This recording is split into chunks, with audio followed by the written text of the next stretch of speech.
Hi, it's Mark from Top Local Lead Gen. We're here with Bernie Pawlik, Pawlik Automotive in Vancouver. 16-time winners of Best Auto Repair in Vancouver as voted by their customers. How you doing, Bernie? I'm doing very well. So diesels, lots of controversy going on with diesels these days. I guess our question is, should I buy a diesel vehicle? And I guess as an owner of a Volkswagen TDI, I'm interested to hear what you have to say. Should someone look at buying a diesel vehicle right now? Well, I think what you really need to do before you buy a diesel vehicle is look at what you want to use the car for. Before we talk about that, let's just look at some of the advantages of diesel engines. I mean, first of all, fuel economy of diesel is amazing. For any given size engine, a diesel is, I believe it's somewhere 20 to 30% more efficient than a gasoline engine. Also, these days, diesel fuel's cheaper. It hasn't been that way for a while, but it is now. So diesel fuel, you pay less to fill the tank as well. A few other advantages of diesel. Traditionally, diesel used to be very reliable. I'd say that these days it's not quite as reliable, but it used to be very reliable when gasoline engines needed tune-ups and things. Diesels just needed oil changes and fuel filters and air filters, and the way they just kept on going. Also, if you have a truck, towing and hauling capacity of a diesel is far superior to a gasoline engine. It's why trains and ships and large industrial engines and trucks all use diesels, because they're superior for heavy load performance. So it sounds like the advantages outweigh maybe some of the disadvantages, but what are some of the disadvantages? Well, disadvantage of diesel, generally you pay more money to buy a diesel engine vehicle. Now, I did a little research before I did this post, and I looked at a couple different lines of cars that sell diesels, and I looked at trucks. Now, it seems like for a truck, you probably pay $8,000 or $10,000 more to buy a diesel model truck. But for a car, like I noticed, I looked at a Mercedes GL models, and it seems like their diesel is actually the cheapest model. So, which kind of surprised me, but I think they have the diesel as the entry-level model, and then they start putting the larger engine V8s and fancier options and the AMG packages to boost the price. Volkswagen as well. I mean, you have experience with the Volkswagen TDI. I believe that the diesel option was more money than buying the gasoline version. So not a lot, but a little bit more money. So you've got the upfront cost. The other disadvantage I think with diesels is that they're not as reliable as they used to be. Some are really good, but others have a lot of problems. And when things do go wrong with the diesel, they cost a lot of money to fix. You're not looking at like little, $300 repair bills. A lot of times it's $1,000, $2,000 or more. So the repair bills can be substantial with a diesel.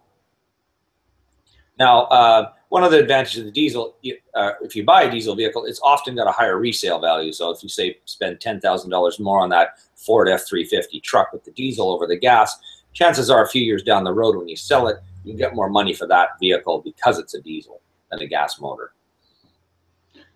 So on balance, maybe the advantages outweigh the disadvantages, but what else? What else also should factor into your choice about whether you buy a diesel or a petrol fuel vehicle?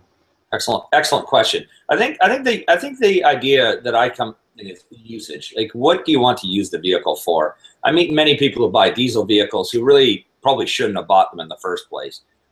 Just an example. I mean, I know you live in Langley. You drive to Vancouver quite often, maybe not every day, but you're kind of the perfect person to own a diesel vehicle because your trips are long, they're lengthy. The engine has time to warm up. You get good fuel economy, and you're moving all the. Generally that trip is a moving all the time trip. And I live like 4 minutes from my work. It would be silly for me to have a diesel. I mean, my gasoline engine barely gets warm driving from Burkeville to Marpole. So it would be kind of silly for me to have a diesel because I'd have to end up, to actually take good care of that engine, I'd have to actually leave it sitting and idling for another 10 or 15 minutes just to get the engine warmed up. So it really depends on how you use the vehicle. Also with trucks, I mean, I meet many people. They're mostly men. I have to say, I think there's a guy thing about owning diesels. I mean, I attracted to that sort of noise and sound and largeness of the truck. It's a manly thing. I meet a lot of guys who buy these trucks. I'll say Fords in particular have had a lot of problems after some repair bills of $1,000 or $2,000. They just get so pissed off at the truck they end up selling it, and a lot of them end up buying like a gasoline-powered F-150 truck, which is much more practical. It's much more useful for every day. A lot less goes wrong. But the diesel's great if you need to haul heavy loads. It's worth the extra money.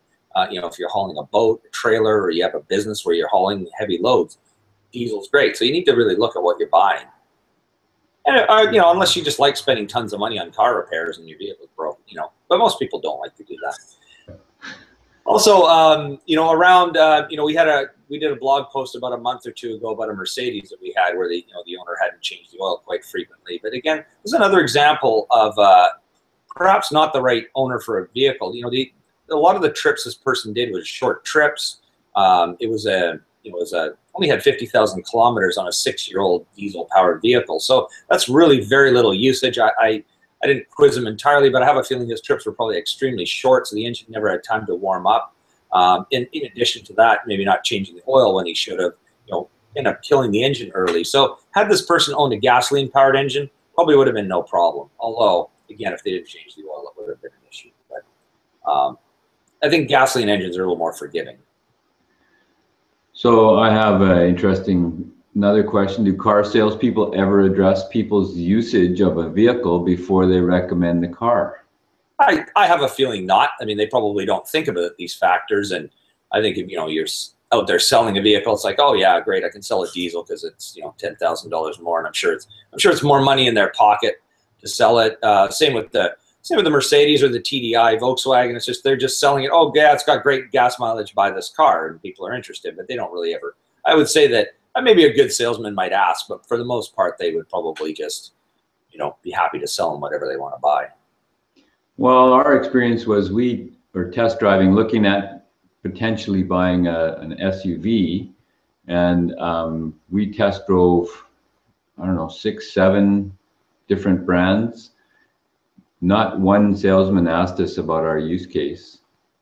That was not a part of the conversation ever, and that's multiple times, multiple test drives, multiple salesmen at different dealerships. So that's not even in the equation. They just want to, sell you what you came in to look at.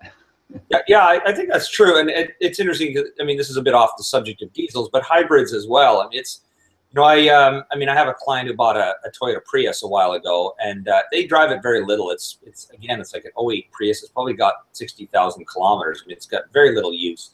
I mean, he's very happy with the vehicle, and not a lot's gone wrong with it. But when I think of the extra money that person paid for the Prius over what you could have bought a Camry or something nicer for the same money, and it's I don't know. To me, like it's a Prius is kind of wasted on a person who's just driving a small amount. Whereas I met a guy yesterday with a Highlander hybrid, 3 years old, 180,000 kilometers. He drives 60,000 Ks a year. Now, that's the right kind of person for a hybrid because they're using it all the time. It's getting a lot of usage, and they're going to save the money on the fuel that the extra cost of the vehicle implies. But a lot of people buy, like hybrids, they buy them for ideological reasons. I mean, I guess a lot of people bought Volkswagen TDIs for ideological reasons too, that they're good on gas and they're good for the environment, and they found out that at least one of those parts of the equation wasn't quite right. Yeah, well, that was our choice. I mean, as you know, I used to brag about the kind of mileage that we get, and it's amazing that it's not as fun an experience knowing that we're polluting the crap out of the environment right now. VW is trying to make it better. They sent us these, which are about $1,000 worth of credit cards to spend on $500 we got to spend at the dealer. I don't know what the heck I'm going to use that for. $500 I can spend wherever I want, and that's the start. Honestly, it's going to cost them billions of dollars to fix their polluting diesels. And that is a consideration. I think that for all that performance, you still get some issues. So what about biodiesel? Why wouldn't I just be able to switch my car to biodiesel and fix the issue? Yeah, well, I think I'm not an expert on biodiesel, but what I do know is, because we talked about this in the past, is biodiesel doesn't really reduce your NOx emissions. That's just a factor of the temperature of the combustion. but it doesn't really reduce your NOx emissions, but it certainly does reduce CO and I mean, hydrocarbon emissions are much lower. So, and biodiesel, I mean, it's just a more pleasant experience. We have customers who do run their diesels on biodiesel, and just even the smell of the exhaust is much nicer than a petroleum diesel, especially if you get the, I haven't seen one in a while, but the odd person who burns like vegetable oil. I mean, it's actually quite nice. It's like the smell of the exhaust is quite pleasant. Whereas, you know, especially in an older diesel, you know, where you can actually, like newer diesels could have so many particulate filters. You don't smell the smell so much, but it's quite, it's good from that point of view. You know, the odor is less. Biodiesel, there's a little more maintenance. I mean, it can clog up your fuel filters a little more, so you got to change them a little more often. But I mean, I think biodiesel is definitely a good way to go if you care about the environment. Yeah, from what I've read, well, I've run it in my previous generation vehicle, and it was about 10 or 20% more power because there's a higher cetane rating in biodiesel. So you actually get more power per liter or whatever. And yeah. And it is definitely, the car just feels a little, it likes it. It feels, it breathes a little easier, it runs a little easier. I don't know, it might be all just in your head, but other people commented on it as well. It wasn't just me, so. Yeah, no, I've heard that with biodiesel as well. It's a little smoother and the engine runs a bit quieter. Yeah.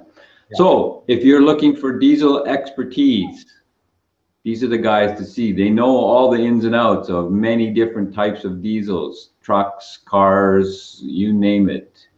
PawlikAutomotive.com. Tons of information on there, including total frame-off rebuilds of Ford diesels. Or give Bernie a call for your next service, 604-327-7112.